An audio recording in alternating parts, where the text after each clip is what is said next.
Muchísimas gracias. Es un gusto estar en este foro tan grande, como bien se ha mencionado. Eh, es muy importante y agradezco a todos su atención en este momento para llevar a cabo la siguiente revisión. Está enfocada mi plática principalmente al tratamiento que vamos a dar en tuberculosis, que es muy importante actualizarnos. Ha habido varios cambios en los últimos años y en eso quiero hacer énfasis el día de hoy para que nos llevemos esto a casa todos los que estamos involucrados en el primer nivel de atención. Vamos a abarcar estos puntos durante esta próxima hora de trabajo para desmenuzar los esquemas de tratamiento para TB sensible actualmente autorizados por la OMS, para niños y adolescentes, para adultos. Vamos también a ver algunos casos como ejemplos de la monitorización de pacientes con comorbilidades que han incrementado mucho. Sabemos que hay un binomio de la TB y la diabetes y que aumenta también los riesgos de reactivación y de fracaso al tratamiento y también de la enfermedad renal crónica. Tenemos esta población que ha incrementado en nuestro país y por ello necesitamos hacer énfasis en ellos.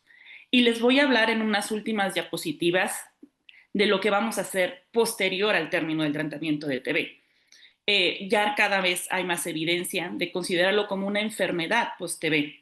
No solamente se trata de terminar el tratamiento, hay pacientes que quedan con secuelas y eso incluye, obviamente, una atención médica que va a requerir el paciente. Y tenemos que identificarlo. ¿Para qué? Para que obviamente podamos mejorar la calidad de vida de los pacientes, que es nuestro motivo de hoy y celebramos el Día del Médico con ustedes. ¿Cuáles son los objetivos del tratamiento? Quiero empezar por aquí. El primer objetivo y el más importante es interrumpir la cadena de transmisión. Por ello, el iniciarlo lo más pronto posible, después del diagnóstico, después de que yo recibí un estudio de baciloscopía o recibí una PCR molecular, tengo que iniciar el tratamiento para interrumpir la cadena de transmisión. Ese es mi objetivo principal. Voy a lograr también la curación del paciente y esto va a mejorar evidentemente al paciente en sus posteriores meses y el paciente se siente mucho mejor cuando empieza ya el tratamiento. Evitar complicaciones y secuelas y finalmente evitar la mortalidad en estos casos, ya que sin tratamiento pues es muy grave el desenlace. ¿Qué vamos a utilizar ahorita en esta charla para actualizarnos en cuanto al tratamiento de TB sensible? Las guías ya actualizadas son del 2022 de la OMS. Todas las guías ahorita internacionales han estado adaptándose a esta nueva recomendación del 2022. Por lo que ven, pues sí fue una época post-pandemia, entonces todos los organismos internacionales están actualizando sus guías. Aquí ya tenemos una guía actualizada que es de la CENAPRESE, de Secretaría de Salud, que se publicó el año pasado, está en el portal web de la Secretaría, que es la guía práctica para la atención de la tuberculosis en niños, niñas, niños y adolescentes, que vamos ahorita a presentar. Y también tenemos unas guías ya también, nosotros como neumólogos, ustedes también, infectólogos que tengamos, personal también médico puede actualizarse con las guías europeas, las americanas, que siempre también ya salieron también este año 2025, que se están actualizando de la CDC. Entonces, como ven, sí tenemos evidencia ya publicada acerca del nuevo tratamiento para TB sensible. ¿Y por qué les digo nuevo? Porque sí, ya no solamente tenemos el esquema de 6 meses de tratamiento, que está aprobado, ¿no? Que sabemos que es un esquema desde los años 80, que realmente fue un boom y un éxito de esquema de tratamiento, pero que afortunadamente los últimos años se han hecho ensayos clínicos que han dado la suficiente evidencia para presentar este nuevo esquema de tratamiento de 4 meses para niños de 3 meses a 16 años, que son pacientes que van a ser seleccionados por pediatría, por infectología, para dar un tratamiento de 4 meses en casos de TB no grave. Esto es un parteaguas realmente, es un éxito, un avance que hemos tenido en dar un nuevo tratamiento para los niños que tienen TB pulmonar no grave. Y también tenemos un gran avance, ¿no?, en un nuevo tratamiento de 4 meses con un nuevo fármaco agregado a los esquemas, rifapentina. La rifapentina es una rifampicina que obviamente de esta familia lo que hace es acortar el tratamiento agregado en vez del etambutol con moxifloxacina. Evidentemente esto todavía depende de cada país la disponibilidad, pero bueno, ya tenemos un nuevo esquema que en las guías internacionales de la CDC-ATS ya lo recomiendan porque es un esquema de 4 meses para mayores de 12 años. Entonces, como ven, pues ya tenemos más opciones afortunadamente en esta última década de avances en nuevos esquemas de tratamiento para TB para hacerlos más cortos. Esto es lo que nos recomienda ya la OMS, que todos los programas nacionales globales pues empiecen a hacer gestiones necesarias para obtener y migrar a estos esquemas. Como ven, este año que se publicó en el update de la ATS-CDS, pues ya se recomienda este esquema de 4 meses con rifapentina moxifloxacina y el esquema de TB pulmonar no grave para niños, igual de 4 meses. Esto es con dosis diaria, ¿no? Entonces, es algo bueno, es algo motivante. O sea, lo que yo quiero es motivarlos, ¿no? Esto no es la plática de siempre con el mismo esquema, ya tenemos nuevos esquemas y hay que estar actualizados en lo que va a venir y en las nuevas guías que puedan salir en los próximos años aquí en México. Vamos a revisar la que ya tenemos, que es la guía de la práctica de la atención para la TB en niñas y niños y adolescentes en México. Esta, repito, la pueden consultar, viene muy práctica, muy descriptiva acerca de cómo hay que dar el tratamiento y les voy a presentar esta tabla para hacer énfasis en qué principalmente. El énfasis que quiero hacer pues es en la TB pulmonar no grave, que está indicado este nuevo esquema de 4 meses para niños de 3 a 12 años y adolescentes de 12 a 16 años, ¿no?, que son considerados adolescentes pulmonar no grave. Evidentemente, todos los niños menos de 3 meses, sin importar la gravedad, pues tienen que seguir con su esquema de 6 meses de tratamiento. Tuberculosis pulmonar grave, ¿no? Tenemos que tener un esquema de 6 meses. Esto no ha cambiado, es nuestro esquema. Y para aquellos adolescentes de 16 hasta 20 años con TB pulmonar con o sin gravedad, pues son 6 meses. Entonces está muy bonita la tabla, muy práctica, para que nosotros pues veamos en qué pacientes se puede aplicar el esquema de 4 meses. Esto salió de este ensayo clínico que está muy bien realizado, ¿no?, el SHINE, que fue publicado en el New England en 2022. Evidentemente tiene que pasar por la valoración del especialista, del pediatra de infectología, ellos determinar, coordinarse con el programa, con la jurisdicción sanitaria, el programa nacional para dar este esquema, donde debe ser una TB no grave. Entonces puede ser que ya lleguen niños con nosotros y tengan este esquema, que ya fueron evaluados.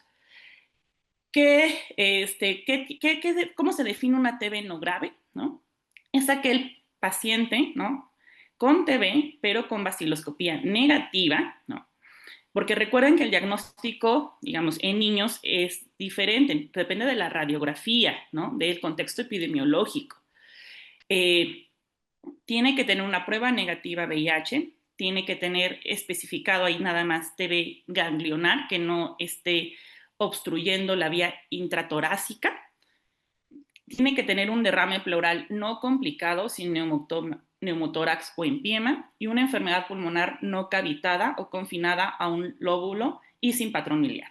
Son pocos casos, sí, puede ser que sean pocos casos, pero esos hay que detectarlos. Esto ya es un trabajo que obviamente todo paciente menor de 5 años debemos hacer el escrutinio y descartar que no tenga una TB o tenga apenas una consolidación pequeña, que puede ser TB, y dependiendo de su sospecha clínica de mi contexto epidemiológico, si su papá tiene TB, evidentemente yo lo puedo consultar o referir a un especialista para valorar este tipo de esquemas de tratamiento.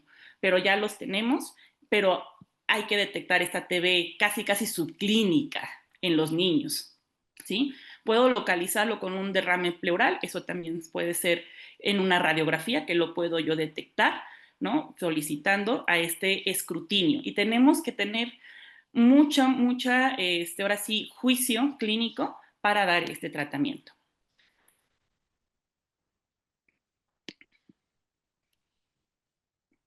Continuando,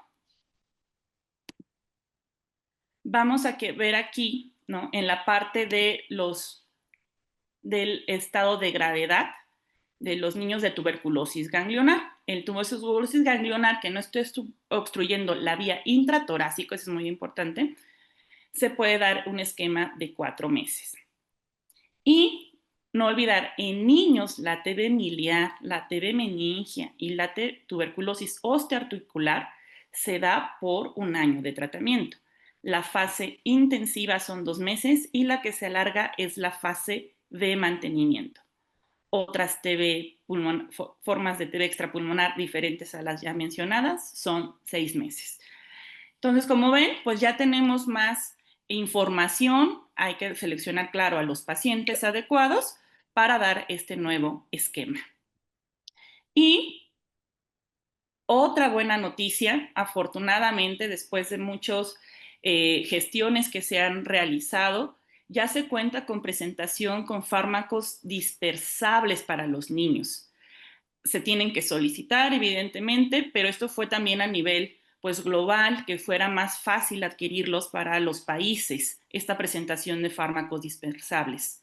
Hay indicaciones, vienen también en la guía, con peso menor de 25 kilogramos y se puede considerar cuando pesan de 29 a 39 kilos, pero en esta población ya podemos utilizar el comprimido único que ya conocemos.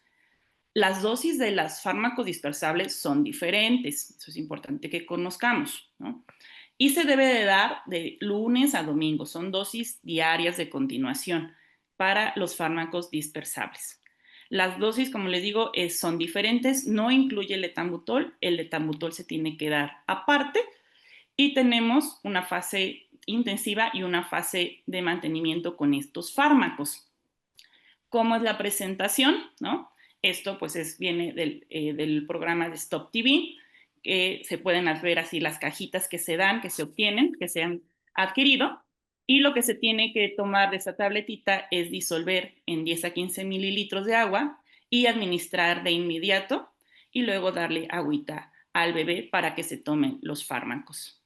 Esto es de las guías, viene la fase intensiva para nosotros calcular, vean aquí cómo viene bien desglosado por kilogramo de peso, cuántos comprimidos le voy a dar a mi niño, obviamente, y también complementar con el etambutol, que venga solito, y la fase de continuación. Recordemos que el etambutol pues también se tiene que valorar con el pediatra, indicarlo, ver eventos adversos que puede tener y considerarlo también pues, en pacientes con TB pues, grave, ¿no? El etambutol. Pero vean aquí, ¿no? Cómo está esto ya disponible para los niños. Eso es un gran avance. De hecho, TB Alliance, ¿no? Fue lo que estuvo, pues, que fuera más accesible a los países adquirirlo y entonces hay que gestionarlo. Vean, obviamente sabemos que si no lo tenemos disponible en nuestro centro de salud, pues ya sabemos que batallamos con las dosis, ¿no? Porque las dosis pueden ser incorrectas, los comprimidos, pues fraccionarlos es difícil y también tienen muy mal sabor los fármacos anti-TB. O sea, si para el adulto mayor es complicado tomárselos, pues para el niño es más difícil. Entonces, ojalá sigamos teniendo mayor gestión para que se pueda tener esta disponibilidad en todo el país. Y bueno, aquí termino con las tablas de las dosis, digo, eso no lo vamos a aprender, hay que consultarlo, ¿no? Hay que tenerlo a la mano para revisarlo. Sí es muy importante que nosotros pesemos cada mes a nuestro niño y ver que esté teniendo las dosis adecuadas de tratamiento. Esto es algo mucho de ayuda para ver que realmente esté teniendo una dosis adecuada mi paciente, ¿no? Si subió de peso, si bajó de peso, hay que revisarlo. Eh, ¿Qué tenemos de ventajas aquí con esta tabla que nos muestra en la guía? Pues que tenemos que ver si tenemos el riesgo de interacciones y efectos secundarios con los fármacos, ¿no? Si se tiene interacción con fenitoína, cuidar estos eventos adversos de neuritis, de hepatitis, de hipersensibilidad de la isoniazida, de la rifampicina, vigilar estos datos también de intolerancia, de hipersensibilidad, de la hepatitis colestásica, la piracinamida, pues muy importante que sepamos que es la que me causa la hiperuricemia, vómito, hepatitis, y todos son cuadros clínicos que tenemos que evaluar en cada visita del paciente para ver y detectar a tiempo estos eventos adversos, y más en los niños, ¿no?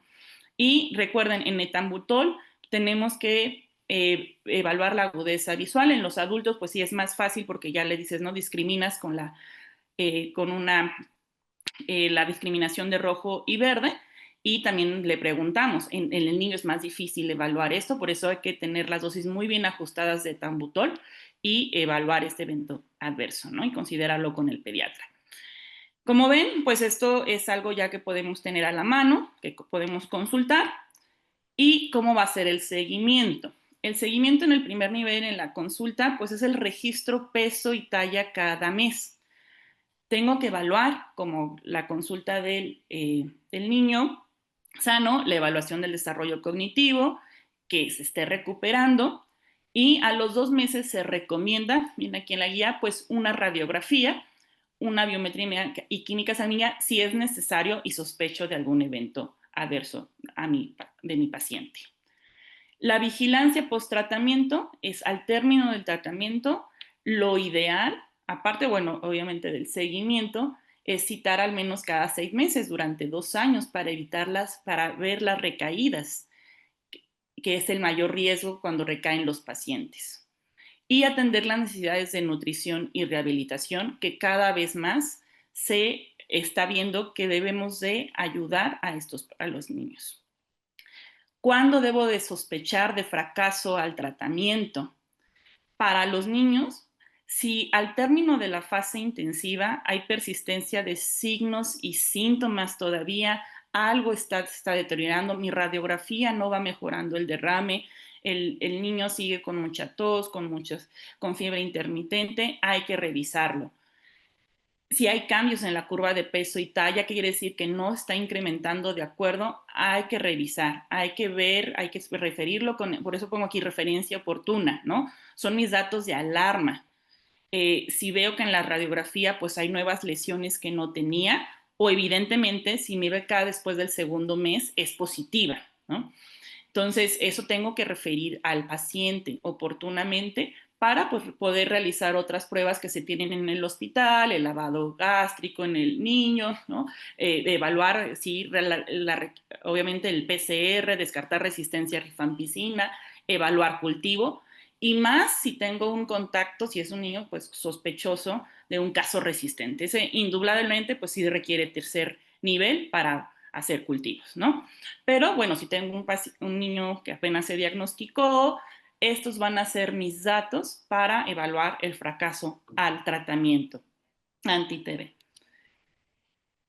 Y ahora, ¿qué tenemos de nuevo en las recomendaciones para TB adultos? Les mencioné de la rifapentina, pero nuestro esquema que tenemos ahorita en México accesible, pues es nuestro esquema del que tiene el comprimido de Dotval, que es la isoniazida, rifapicina, etambutol, piracinamida para la fase intensiva, y la fase de mantenimiento, isoniazida y rifampicina. El tratamiento en general para pacientes sensibles a rifampicina, que es lo que podemos detectar al inicio, es TB pulmonar, pleural y extrapulmonar, excepto sistema nervioso osteoarticular, son 6 meses. Y para afección a sistema nervioso central, TB óseo articular, 10 meses. Recuerden, fase de mantenimiento es la que se extiende. No hay mucha evidencia de extender la fase intensiva, excepto en cuando se detecta la resistencia e isoniazida, pero esos pacientes sí ya deben de estar en un segundo o tercer nivel de atención donde hay especificaciones para extender la fase intensiva o dar un tratamiento de 7 a 9 meses, por ejemplo, en los pacientes con VIH. Es a veces cuando la fase de mantenimiento se alarga por la alta carga bacilar, pero eso ya es de recomendación de un experto. El tratamiento anti-TB en la fase intensiva, aquí lo tenemos de 60 dosis. Nuestro comprimido único es para darse de lunes a sábado. No tenemos actualmente para darlo diario, como ya recomienda la OMS. Eso quiero aclarar, desde el 2022 se ha recomendado ya dar el tratamiento diario para evitar recaídas, que el paciente no se lo tome, tanto la fase intensiva como la fase de mantenimiento. Sin embargo, todavía, mientras que tengamos el otro comprimido, pues tenemos que seguir utilizando nuestro comprimido, pero utilizarlo muy bien, ¿no? Porque es nuestro único comprimido y nuestra presentación que tenemos en México. Hay que utilizarlo muy bien. Hay que conocer las dosis del comprimido único, no solamente es decir Dotval, hay que saber qué fármacos están, qué dosis tiene cada comprimido único y si evidentemente nuestra presentación es de 4 comprimidos de lunes a sábado, pues tenemos que evaluar realmente si nuestro paciente se lo está tomando bien, si está teniendo una buena penetración, o sea, ¿qué quiere decir de los fármacos? Una buena disponibilidad. Quiere decir si no lo está vomitando, si no está teniendo, si no está tomando con alimentos, que sí nos ha llegado aquí todavía al INER pacientes que se lo están tomando con los alimentos y no están siendo supervisados. Entonces, desde aquí no estamos utilizando bien lo que tenemos. Entonces hay que utilizarlo bien. La fase de mantenimiento, lunes, miércoles y viernes, que son 45 dosis para el esquema que estamos pensando en una TB pulmonar, ¿no? una TB ganglionar, una pleural. Y mi dosis por comprimido, también hay que reconocer las dosis. Esto yo se los pongo aquí porque a veces hasta es difícil andar viendo dónde está cómo está la presentación del comprimido. Y el nombre comercial es Dotval S. O sea, hay que saber que ese es el nombre comercial, ¿no? Pero los fármacos son eso, es lo que se da en la fase de mantenimiento. Y hay que conocer cuánto tiene. Son diferentes. Sí nos ha pasado que en ocasiones llegan los pacientes y de la fase intensiva lo pasan a fase de mantenimiento con el mismo comprimido único. Y no, son diferentes. Vean las dosis de isoniazida, son muy diferentes, 75 y de rifampicina. Estas dosis que tiene este comprimido único son dosis altas de isoniazida. Entonces, tampoco se lo puedo dar diario este comprimido porque son dosis altas de isoniazida y debo de, pues, valorar el riesgo que puede tener si yo le doy más de esas dosis. Ahora, desde el 2022, la OMS ya nos recomienda que valoremos el peso de los adultos, ¿sí? Si bien podemos utilizar los 4 comprimidos en estos pacientes de 50 a 65 kilogramos, que es la mayoría, hay que tener aquí, a mi juicio y también experiencia, pues cuidado con estas dosis de 35, de que pesan los pacientes de 30, 35 kilogramos o 40, porque pueden tener eventos adversos por un exceso de piracinamida y de isoniazida. Entonces, tengo que valorar a mi paciente si sí le voy a dar 4 comprimidos o le voy a dar una dosis de 3 comprimidos. Debajo de 30 kilogramos, bueno, ya son 2 comprimidos. Y todavía yo lo pongo a juicio, de 30 a 35 kilogramos se pueden dar, de acuerdo al paciente, pues 2 comprimidos. Pero bueno, esto ya son recomendaciones de la OMS. Hay que dar dosis por peso, dependiendo de nuestro comprimido que tengamos. Aquí les pongo el comprimido que tenemos en México, ¿sí? Es pero aquí nosotros tenemos etambutol un poco más, tenemos de 300 miligramos el comprimido único, pero ese es el que tenemos en México. Y también viene aquí, pues que consideremos, ¿no? Si tenemos fármacos de manera independiente, bueno, dosis individuales, pues ver cuántas tabletas les podemos dar. De hecho, se recomienda en mayores de 65, 75 kilogramos ya dar en la fase intensiva 5 tabletas. Cada vez hay más evidencia que una dosis subterapéutica lo que ocasiona es un fracaso. Y les voy a hablar ahorita de unos ejemplos. En general, pues a la mayoría de los pacientes les podemos dar 4 comprimidos, ¿no? Vigilar sus eventos, no hay ningún problema, pero debemos de considerar ciertos casos que les voy a presentar a continuación.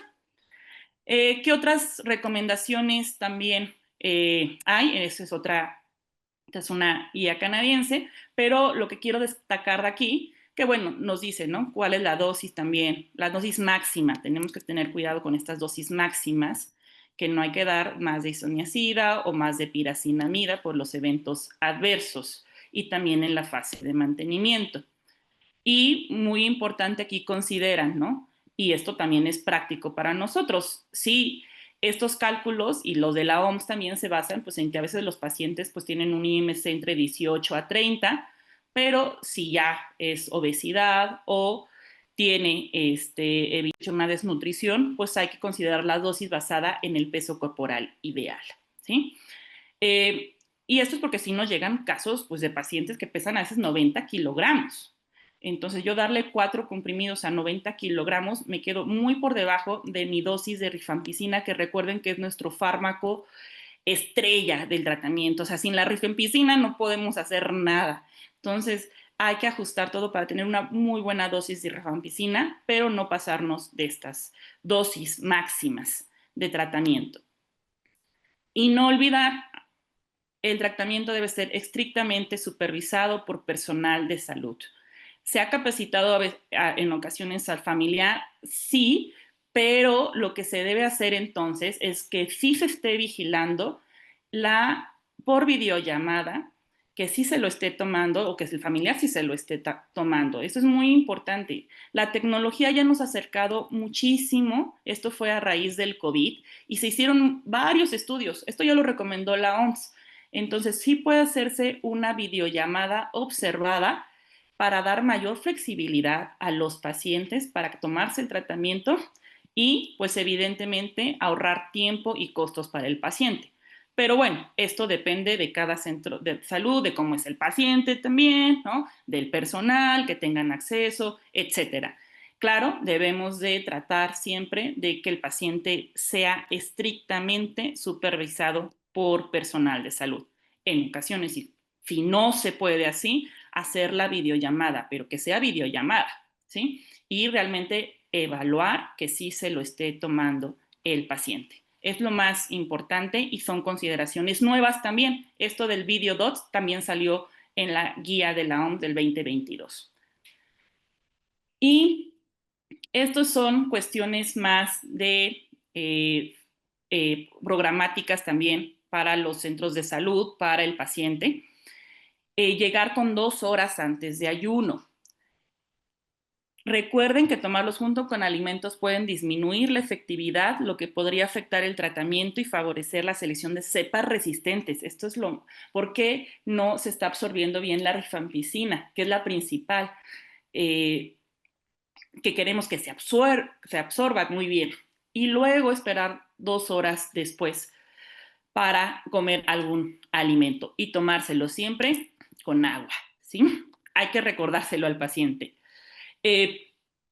Muchas veces, pues sí, a veces en el centro de salud, no sé, el paciente dice, no, es que no soy diabético, necesito comer temprano, ok, bueno, desayune algo ligero a las 7, 8 y venga a las 10, 11 de la mañana a tomarse el medicamento. Necesitamos ser flexibles. La medicina ahorita está basada, pues obviamente, directamente centrada en el paciente.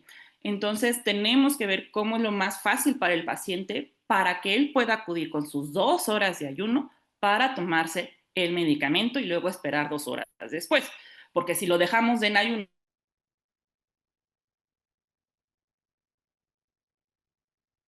entonces, pero no olvidar el ayuno, por favor. Vamos a ver estos ejemplos eh, para que nos llevemos a casa de que, bueno, sí existen estos ejemplos y que son los casos en los que les digo que el ajuste por peso sí es necesario. ¿En qué casos? Pacientes con enfermedad renal crónica, por ejemplo, este caso con hemodiálisis, un paciente de 40 años que pesa 40 kilogramos y está en hemodiálisis. Llegó vean aquí, ¿no? El derrame pleural, se realizó la toracocentesis, helada de 60, recordar que el corte es de 40, si lo tenemos disponible, y el Ginexpert positivo sin resistencia a rifampicina. Se diagnostica TB pleural, se inicia tratamiento y se envía al centro de salud para seguimiento. ¿Qué voy a hacer con este paciente? El tratamiento, si bien es mi fase intensiva, fase de mantenimiento, ¿no?, de 6 meses, tengo una TB pleural, es un paciente que está en riesgo porque la piracinamida y el etambutol requieren ajuste de acuerdo con función renal. Aquí es donde me van a servir las tablitas que les comenté en adultos, ¿no? Porque en estos pacientes la piracinamida y etambutol se tiene que dar cada tercer día.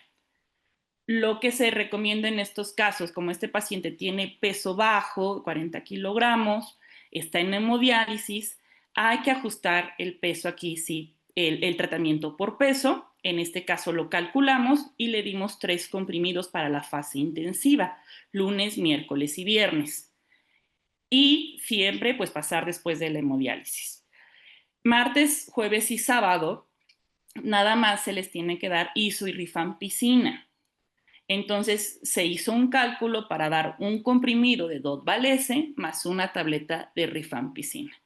Esto es lo que debemos de hacer en estos casos. Les digo, sí les pueden llegar, entonces hay que hacer el ajuste, ¿no?, si es necesario, si puedo conseguir la rifampicina o si se puede adquirir por el paciente, porque evidentemente esta disposición cada vez más pacientes la van a requerir, ¿no? Son pocos, pero bueno, para que sepan que estos sí se llegan a ajustar por el especialista.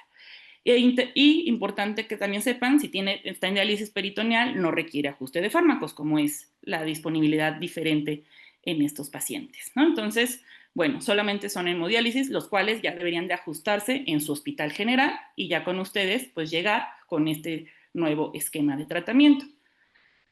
Otros pacientes que están, también son vulnerables y los que debemos de evaluar bien, que se esté bien dado los fármacos por peso, son los pacientes ya ancianos, ¿sí? Esta paciente de 75 años con artritis reumatoide, en tratamiento con rituximab por dolor articular persistente, se diagnosticó TB osteoarticular. Entonces, en estos casos, ¿sí?, el tratamiento sabemos que va a ser 12 meses. Entonces, los eventos adversos pueden ser importantes en esta paciente y hay que considerarlos. Hay que reconocerlos porque va a llevar un tratamiento por 1 año, que es una paciente que tiene más riesgo de hepatotoxicidad, edad avanzada, sexo femenino, IMC bajo, desnutrición, coinfección con VIH, enfermedad hepática previa son factores de riesgo. Aquí es muy importante, todos nuestros pacientes que recibamos con VIH, con infección por VIH, debemos de estar evaluando este riesgo de hepatotoxicidad por los fármacos. Es más frecuente que lo encuentren en los primeros 2 meses de tratamiento anti-TB. Si el paciente llega con náuseas, vómito, tenemos que evaluarlo y sí referirlo para hacerle una valoración de cómo están sus pruebas de función hepática, evaluar qué grado tiene de eventos adversos. Eso también está muy accesible, ¿no?, que evaluarlo. Si son síntomas moderados, que puede requerir nada más una intervención médica, o si ya tengo que suspender, ¿no?, porque ya causa incapacidad al paciente y lo tengo que hospitalizar y referirlo o detener el tratamiento de acuerdo, obviamente, a valores de transaminasas. Si tengo un paciente ya con grado 3 o 4, se debe de suspender el tratamiento. Si ya tengo una LT más de 5 veces o una LT más de 3 veces con síntomas. ¿Qué síntomas clínicos? ¿Qué es lo que vemos nosotros en primer lugar, ¿no? ¿Qué son los primeros síntomas? Pues la náusea, el vómito persistente, el dolor abdominal, la ictericia franca y el paciente con fatiga. Y principalmente lo van a ver a las 4 o 5 semanas de tratamiento. Si el paciente va a hacer hepatotoxicidad, en este momento es cuando tiene mayor riesgo, pero hay que evaluar qué paciente, ¿no? Entonces, consideramos hepatotoxicidad, los factores de riesgo que ahorita mencionamos, para que no los olviden. Estos pacientes que tienen estos factores de riesgo, hay que estar muy pendientes de que no exista la hepatotoxicidad y revisar bien las dosis de los fármacos, si no me estoy pasando de piracinamida, si no le estoy dando a una paciente de 30 kilogramos 4 comprimidos, cuando ya la OMS me dijo dale 3, ¿no? Entonces hay que evaluar estos riesgos que pueden tener estos pacientes. Y finalmente el caso de TB y diabetes, ¿no? Que también pues ya tiene su factor, y estos son cada vez más frecuentes. Seguramente ustedes van a tener pacientes así, que están con diabetes descontrolados, que tienen imágenes muy sugerentes en las radiografías, obviamente en la imagen de tomografía, de cavitaciones, que tienen expectoraciones con BK positiva, 2, 3 cruces, y la hemoglobina glicada descontrolada. Esto cada vez es más frecuente. Entonces tenemos que hacer mucho énfasis y mucho apoyo en todos lados para pues, controlar a este paciente. El esquema pues va a ser de 6 meses, una TB pulmonar, pero en este caso de 80 kilogramos, ya vimos, pues sí, lo recomendable es darle 5 comprimidos en la fase intensiva para yo tener unas dosis adecuadas de rifampicina y no pasarme, evidentemente, de piracinamida. ¿Ok? Entonces, ¿qué otros eventos adversos voy a tener en este paciente? Claro, un paciente con diabetes empeora los síntomas de la neuropatía. Tengo que darle tratamiento con piridoxina de 50 miligramos a 100 miligramos. Esta presentación no es la misma de cualquier tableta de complejo B. Tengo que revisar mi presentación farmacéutica y evaluar que si tenga una concentración de piridoxina de 50 miligramos, que es la dosis de tratamiento, para darle a mi paciente y que realmente se le quite mejore un poco la neuropatía, el dolor articular. Y es frecuente, ¿eh? Es frecuente. Entonces, estos pacientes deben de ir con tratamiento de piridoxina de 50 miligramos. Yo considero todos los pacientes con diabetes. Muy importante, claro, los pacientes con diabetes pueden tener mayor alteraciones gastrointestinales. La metformina puede aumentar su efecto hipoglucemiante cuando se da con la rifampicina, entonces tengo que vigilarlos bien a los pacientes. Tengo también más riesgo de patotoxicidad, de artralgias, y también puede empeorar mi retinopatía si el paciente ya tenía retinopatía previa diabética. Entonces, estos pacientes tienen que irse a valoración ocular si no habían recibido valoración por el oftalmólogo, porque pueden empeorar su neuropatía por el etambutol. Y más si estoy dando ya también dosis altas. No olvidar aquí el tratamiento con piridoxina. Y el manejo en conjunto, esto, pues, obviamente es un manejo, pues, de todos, ¿no? El manejo de la diabetes.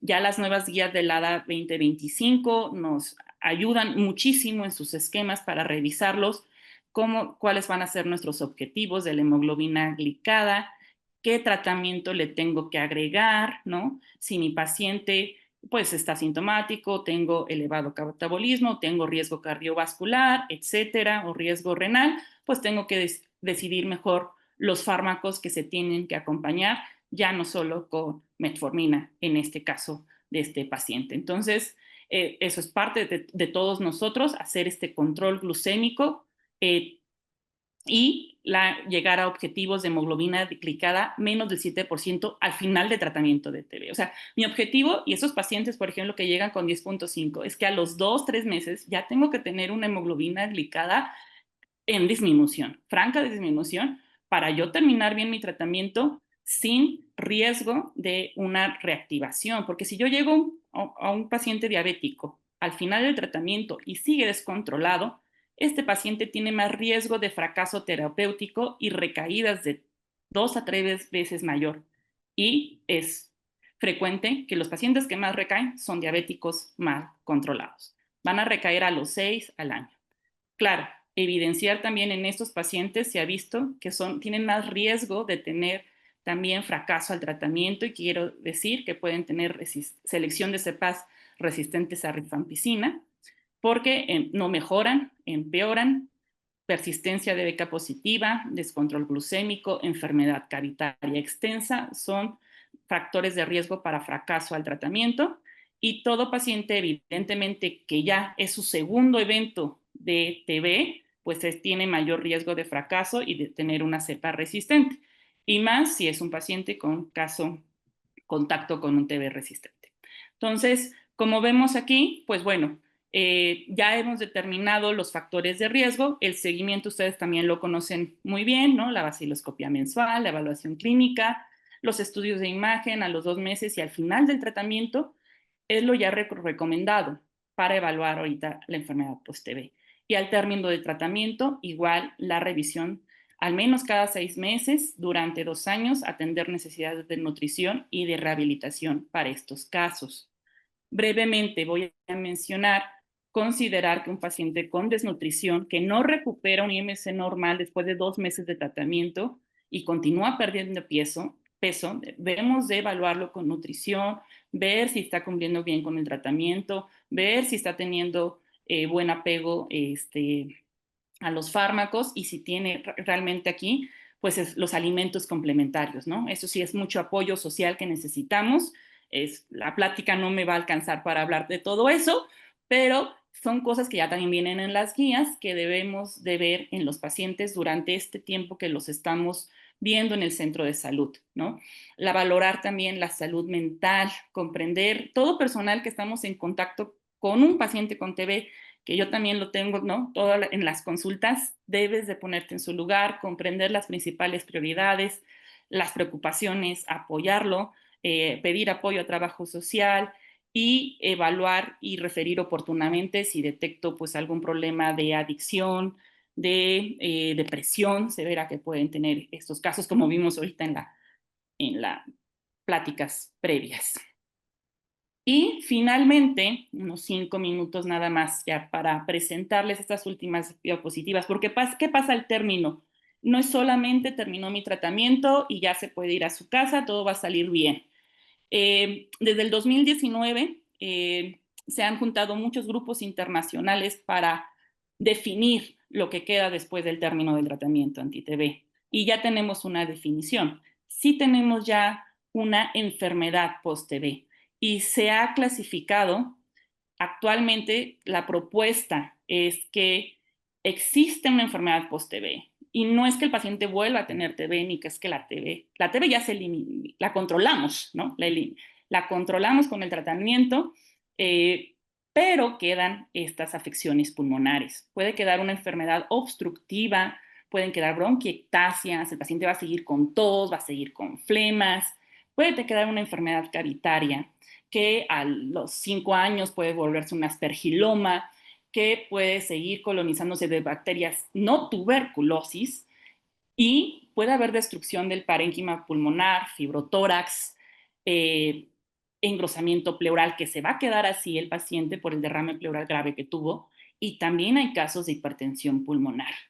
Entonces, se nos viene una enfermedad pulmonar post-TB que va a implicar que también, o sea, la detectemos, veamos la tomografía, veamos a dónde referir al paciente para tener sus inhaladores, sus broncodilatadores y apoyarnos de este grupo. Yo lo vi mucho, les digo, es que todos estos grupos de post-COVID, de rehabilitación, ayúdenos con los de TB, ayúdenos porque van a crecer este grupo, ya lo estamos detectando cada vez mejor y van a requerir apoyo porque se van a quedar con secuelas. Estos pacientes que quedan con fibrotoras, con bronquiectasias, requieren rehabilitación, higiene bronquial, nebulizaciones y van a seguir acudiendo con nosotros porque somos su primer nivel de atención.